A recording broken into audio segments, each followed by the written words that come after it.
race, we're talking about racial discrimination, we're talking about being treated unfairly, and here you are talking about you don't want to talk about it again unless there's something that happens to you, or unless you see a video footage out there where it's a white person, whether it's a cop or just any civilian, gunning down a young black man.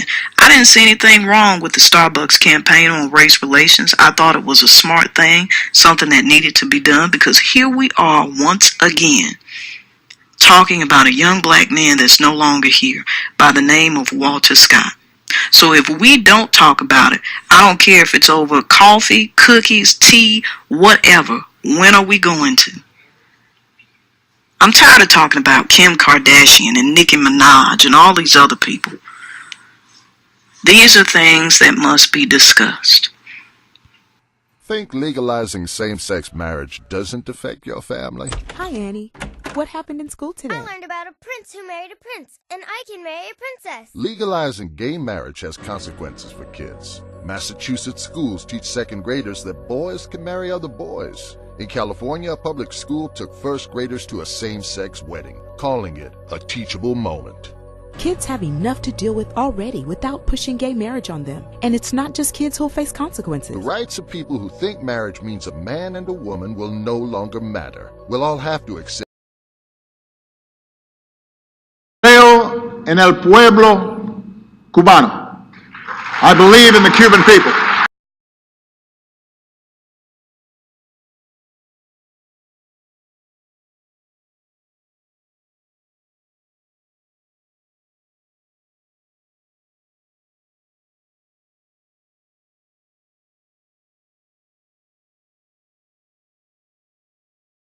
We're going to move into the next segment. We're going to talk taxes. If it feels like the 2016 election never ended, there's a good reason. Special Counsel Robert Mueller is investigating Russian government interference in the 2016 campaign. U.S. intelligence agencies say Russia orchestrated an effort to help Trump win. But why? Thanks in large part to Russian President Vladimir Putin's long-standing grudge against Hillary Clinton. President Putin, did you want President Trump to win the election, and did you direct any of your officials to help him do that? Да, я хотел, чтобы он выиграл. Yes, I did. Yes, I did. Because he talked about bringing the U.S.-Russia relationship back to normal.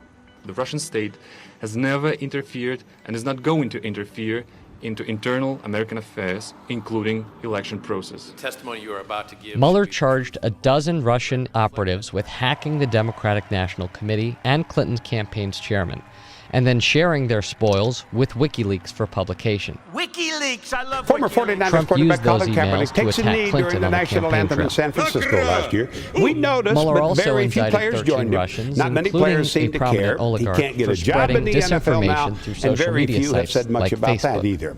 But the president says he wants that peaceful protest to stop. Says those players should be fired if they take a knee during the anthem, and calls those players a name I never thought I'd live long enough to hear a president say, and now everybody One day cares. we'll learn the truth. Donald Trump has said he supports a peaceful protest because it's an American's right. The Russia investigation has this been a constant protest, drag and on there's Donald the Trump's problem. presidency. Any protest you don't agree with is a protest that should And be he's ramped stopped. up his attacks Martin against Luther Special King Counsel should have Robert marched Mueller across a different as it's bridge. brought down Young some black of his Americans closest should have allies. gone to a different college and found a different lunch counter. And college kids in the 60s had no here's what right you to need to protest an immoral war. Several of Trump's I associates served have in the already military pleaded during the guilty, and Vietnam Mueller War, is still and my foot investigating hurt Trump too. for potential But I've obstruction served of justice. anyway. The My president best shuffled friend in around high his school legal was team killed in brought on Vietnam, Rudy Giuliani, and Carol the former Meyer mayor will of be New York City. 18 years The old president would forever, testify and he tomorrow did not die if it so was that about you the can truth. decide who is a The truth is, patriot he had and who nothing loves to do America with Russia. more. Trump's The team young haggled black with Mueller athletes for are not months over how he disrespecting would answer America or Mueller's the questions, military by and taking a eventually knee they during the submitted anthem. written They are responses about respecting potential the best collusion. thing about America. It's a dog whistle to the racist among us to say otherwise. They Trump and fired all Attorney of us General Jeff should Sessions after protest how spending black more than a Americans year are treated in this berating country. him for And if recusing you don't himself think from white the privilege is a investigation. fact, The you Attorney don't General made understand a terrible America. mistake. The comedian Chris Rock when says he it best. did this, There's not a and when white he man in recused America himself. who would trade Trump's pick places to with him, replace Sessions and he's is William rich. Barr, who was It has Attorney not General gone under unnoticed former President that Trump George has spoken H.W. out against the Bush. Mexicans who want to come If to he's confirmed America by for the a better Senate, life, he'll be against the Mueller's new Muslims, boss. and now Witch against hunt, the as I black call it. athlete. but he says nothing for days about the white men who marched under a Nazi flag in Charlottesville, except to remind us there were good people there. I think it's really and when he finally tried to say the right thing, not one of them was called an SOB or should be fired. Meanwhile, Mueller we have white men in America who wave the Nazi flag and the Confederate flag, and he's concerned about taking a knee because it disrespects this flag. Michael Cohen was once President Donald Trump's right-hand man. We wear it as a swimsuit. Now they're bitter enemies. We wrap our bald heads in a flag bandana Cohen and stick it in our lawyer pants. For years. Because we disrespect that flag every day. For Trump. I'm a loyal Maybe we all need to read the Constitution But things changed again. when Cohen got caught up in the Russia investigation. There has never been a better use of pen to I just paper. heard that our forefathers made freedom of speech the First Amendment. They listed 10, and not one of them says you have to stand during the anthem.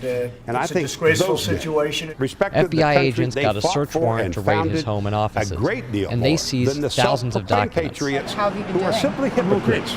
Because they want to deny the basic The pressure was eventually too much for Cohen. A country they supposedly value. He pleaded guilty and to 8 crimes, including breaking campaign finance laws at Trump's direction and facilitating hush money payments to 2 women who accused Trump of affairs. Trump has denied these affairs. Did you know about the $130,000 payment to Stormy Daniels? No. Then you probably remember this audio. It's a secret recording of Cohen talking with then-candidate Trump. When it comes time for the financing, which will be... Listen, what financing? We'll have to pay you, so... No, I got... Cohen later pleaded guilty to lying to Congress about efforts to land a Trump real estate deal in Russia during the campaign. That project never happened, but it put the spotlight back on Trump's Russia ties, and Trump saw the admission as nothing less than a complete betrayal. Trump says Cohen acted on his own. To potentially lessen his sentence, Cohen started helping special counsel Robert Mueller. A federal judge sentenced Cohen to serve 3 years in prison. Few in Washington have had a fall from grace like Michael Flynn. The retired Army general served with distinction in Iraq and Afghanistan, and he later ran the Defense Intelligence Agency. But after he loudly criticized President Barack Obama, the next president of the United States, right here, Flynn found a new home in 2016 with the Trump team. Michael Flynn. And he quickly became a featured speaker on the campaign trail. Lock her up. That's right. That's right. Lock her up. President Donald Trump picked Flynn to be his first national security advisor, despite an Oval Office warning from outgoing President Obama. Shortly after Trump's inauguration, news broke that Flynn was under investigation.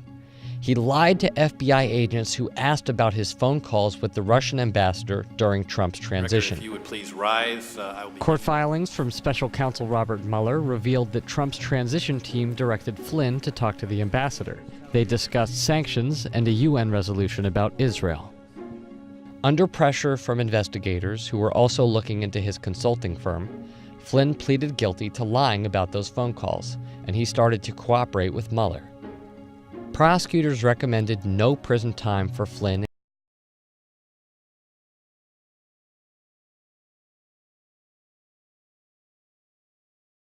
We begin our program with broken hearts in yet another American town, which today became the site of yet another deadly school shooting. A high school in Parkland, Florida became the scene of chaos and panic just before the end of the school day. The Broward County Sheriff says at least 17 people are dead. 17 people. A suspect is alive in custody.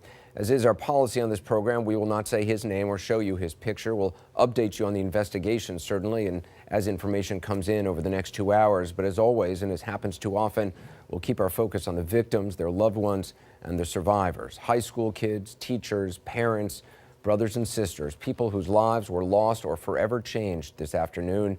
People who tonight have joined a terrible and a senseless club, one that grows by the week in this country.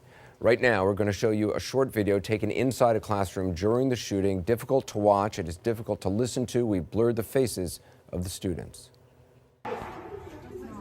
Holy. Oh my God!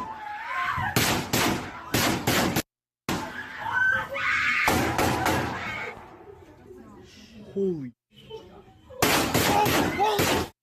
Oh my God!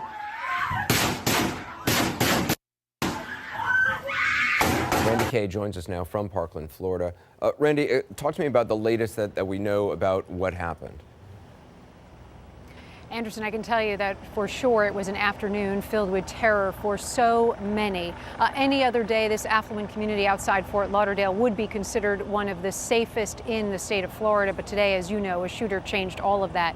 A sheriff late this evening here told us that the shooting began outside the building and then entered inside the high school building. That is what we're told, that the shooter actually followed the students inside. And tonight, Anderson, investigators have the gruesome task of going through that high school building and identifying the victims. Around 2:30 p.m., the Broward County Sheriff's Office responds to reports of a shooting with multiple injuries at Marjorie Stoneman Douglas High School. The student population close to 3,000. At first, those inside the school didn't realize what was happening. Kids were freaking out. Some kids froze. Some kids were on their phones. A lot were on their phones just trying to Snapchat everything because they thought it was a joke and it wasn't. At this point, the shooter's whereabouts are unknown. SWAT teams go from room to room, securing areas before allowing students and teachers to evacuate. What's it like for you to have this going on at your school? It's insane. It's unnecessary. There's no words to describe how I feel right now. Like I was shaking. I was panicking. It was just all out panic throughout the school. Students run to safety after they are escorted out of the school building, some with hands still in the air, others clutching each other for support. Outside the school, first responders tend to the wounded, and parents anxiously wait to see their children outside of the lockdown zone. Do you know, is your daughter safe? Absolutely, thank God. Just 10 minutes ago, she was able to call me. I hadn't heard from her since 2:48. She kept texting me, and she said that she was hiding, that she was fine, but for me to please call 911 because there was somebody hurt on the 3rd floor in the 1200 building. She was very nervous. She said that she could hear the person who was shot, crying out for help and just was, a nervous wreck. The FBI and ATF joined local law enforcement on site. Police say they know the identity of the suspect and confirm he has left the school grounds. Just before 4 p.m., the Broward County Sheriff's Office announces they found the shooter and arrested him without incident. Randy, I understand you've been speaking to families who are there as well. Anderson, as you know all too well, days like these are certainly heartbreaking here on the scene. When I arrived this afternoon, not long after the shooting, there were parents still waiting outside, waiting and wondering if their children had survived. One of the first people I met was a woman who told me that she was still waiting for word of her daughter, at least to see her daughter. She'd gotten a text message from her earlier. She had locked herself in a closet and had texted her mother saying, "I love you, Mom. If I don't make it, I love you, Mom." So Anderson, that's just, one of the many feelings from families and parents here on this heartbreaking day, just a snapshot of what they've gone through. We should also point out, Shimon Prokupecz reported just a few moments ago, new information. Apparently the shooter, not only who's in custody, is actually talking to investigators. One of the things that they have learned, according to the reporting